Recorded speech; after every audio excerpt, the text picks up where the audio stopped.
Hi YouTube community. I recently posted 3 questions and now I'm going to answer those 3 questions in the easiest way. First,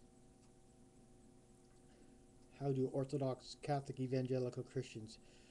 First, I should tell you that Orthodox Catholic Evangelical means all Christians of the that hold to the Trinitarian view.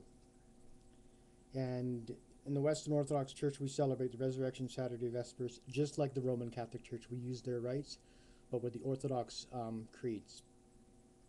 So thank you, my friend Stonehern. I can't know if I pronounced that right, but thank you. Next easy question. My favorite rite or ceremony to perform and why? It has to be baptism first.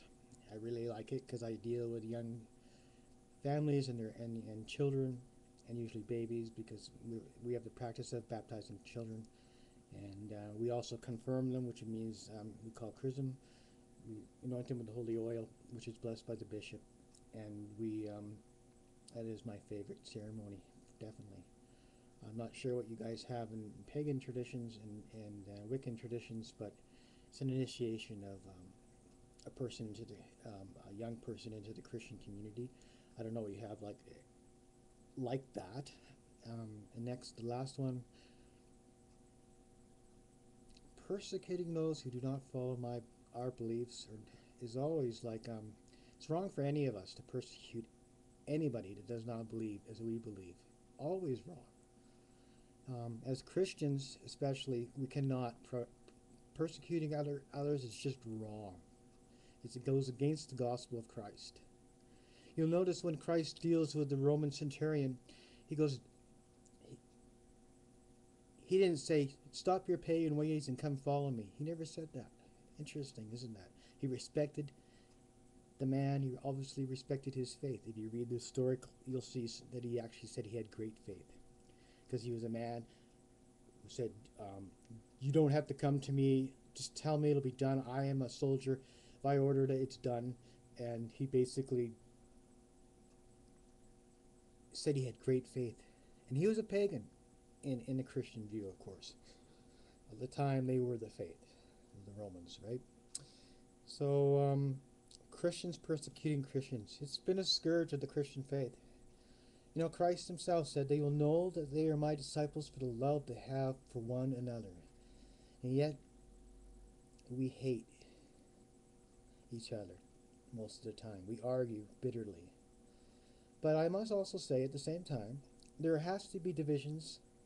I myself will no longer allow people who wish to teach fear instead of the gospel of what Christ was talking about, peace. His good news, not bad news. So, you know, there are differences between Christians, but I would never persecute fellow Christians. But then I get persecuted, and it's really hard not to actually get upset with somebody that's close with the same beliefs as you. I'm sure you who are Wiccans and pagans have the hardest arguments with people in your own community. It happens. It happens. But when we start killing each other in the name of any religion, it's horrible. It's horrible. So all you people, if I didn't mention is it Ravenspiritchild or Pagan Glad? Thank you guys for your questions, and maybe there'll be more questions.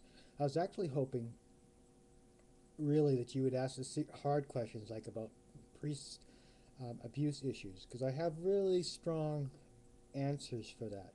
I believe that bishops who knew about it and priests who knew about it should go to jail, for instance. And I love to talk about those kind of things and other things that you are concerned about, that you really like to know about priests. And for instance, did you know what this collar is? It's plastic, but at one time it was made of cloth, which comes from the term man of the cloth. So with that, I leave you guys all, and I'm getting ready for the most holy time of the year, Good Friday, crucifixion of Christ, and then of course Easter Sunday. So I have a lot to get prepared for. Holy Thursday, we prepare,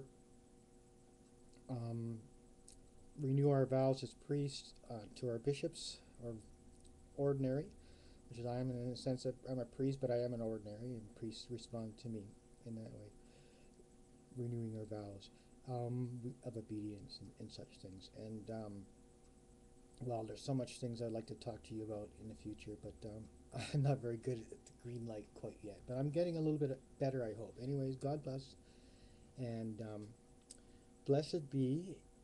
Since I now know that's a term that I can use without being think that I'm offending Christ in any way, it's a good term.